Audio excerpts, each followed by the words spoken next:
Welcome back, my home cooks and chefs. This is Chopping and Grilling with your boy KC. Today we got something special. We got a mac and cheese, a down home southern mac and cheese. I'm gonna show you my famous way to make this mac and cheese. You won't disappoint anybody with this mac and cheese. Let's get into the ingredients. Let's get into the ingredients with my favorite mac and cheese. I do normally, this is going to be a 3 cheese mac and cheese. So I'm gonna get into what type of cheeses I put in there. So this is your cheddar jack. You know what I'm saying? This is going to be another type of jack cheese, as well as it was a Colby cheese, and this is Italian style cheese. You know what I'm saying? You know, everybody uses Velveeta, so this is the type I have right here. Also too, you want to add in you want to have a half a cup of sour cream, 3 eggs, a half a cup of flour, so 1 cup of whipping cream, a whole stick of butter. You know what I'm saying? Whatever seasoning you have. So I'm gonna try out Uncle Steve's shake on it for a little seasoning, and we're gonna get into the melting down the cheese for the mac and cheese, and also too the pasta's on the oven right now. You know what I'm saying? The elbow pasta. Get about 1 pound of 16 ounces of a bag of elbow pasta. So right now I'm boiling it. And we're gonna get into that the cheese next. All right, so I'm about to make the little roux. Put a whole stick of butter in there. Let it melt down. Melt it down. Then add a little flour in there. Mix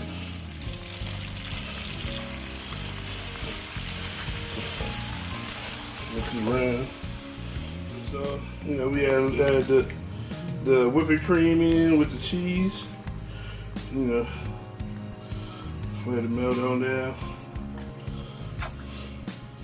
And once I get the rest of it melted down, I add the rest of the cheese in. Don't use all your whipping cream in the beginning. Just do half of it and then do the other half later. You'll see why, when you do it. But let the cheese, melt down and do its thing and stir it, off and on, till it fully melts and stuff like that. Make sure you always, when you're dealing with Velveeta, have room temperature on your cheese so it can melt real good. All right, so now as we finish mixing it up, this is the reason why you needed to leave half of your whipping cream in so you can pour it in, so we can go into the next one. So continue to mix in your whipping cream till smooth so we can be able to go into the next step of finishing off melting the cheese and stuff like that. We see this melting pretty good. It's gonna look a lot better than this. It's just because it's still melting down the mozzarella with the rest of the cheese. So be patient with it, like that, and keep an eye on your fire. Don't have it too high because you can actually burn your cheese. And don't forget to have a nice skillet that doesn't make it stick. All right, so what we're gonna do is we're gonna get into adding in the sour cream next. All right, now don't forget to add in your sour cream. Like I said, you only need a half a cup of sour cream, and that's it. You don't need a whole lot because you don't want this bad boy to be too tart. Just add it in towards the end. So I did it. Turned off the temperature and just mix it in. All right, next you want to do is mix your egg with the pasta. Stir it around, till it's smooth and everything, and all the egg is incorporated, and not a lot of lumps of the egg. And then next we're gonna do is add in the cheese and fold it into the pasta slowly, so we can incorporate it. It may look like a lot of cheese, but it's really not, because you'll see what I'm talking about after we finish baking and everything like that with the cheese. So as we fold it in and stir it around and stuff like that, don't forget with the pasta, do not cook your macaroni pasta all the way through. You want to have it a little bit al dente because the rest of it's going to cook in the oven. So stir it well, make sure every piece of it is covered,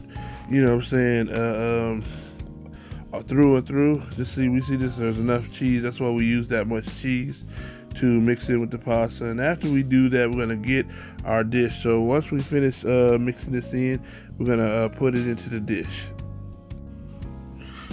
All right, so make sure we're gonna spray the pan with a little, oil, or grease it up with some butter and stuff like that. And we're just gonna pour the mac and cheese in there.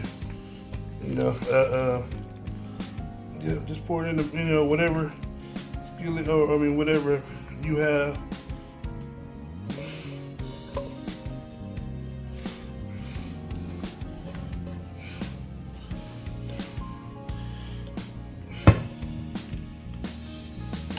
All right, so just sprinkle just one more 8-ounce bag of cheese over it, and that's all you need. You don't want to over cheese it. You know what I'm saying? So that's it. And then we just put it in the oven on 350 degrees until it get done.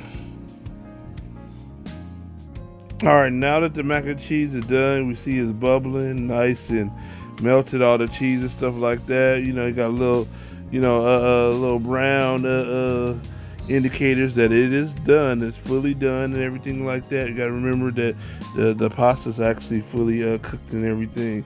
So, I appreciate you guys joining me as I made my famous mac and cheese. Like that. Don't forget, subscribe if you're new to our channel. This is Chopping and Grilling with your boy KC, and I hope you enjoyed it. This is my famous mac and cheese, my 3 cheese mac and cheese. So I will see you in the next dish. Don't forget to subscribe. See you later, guys.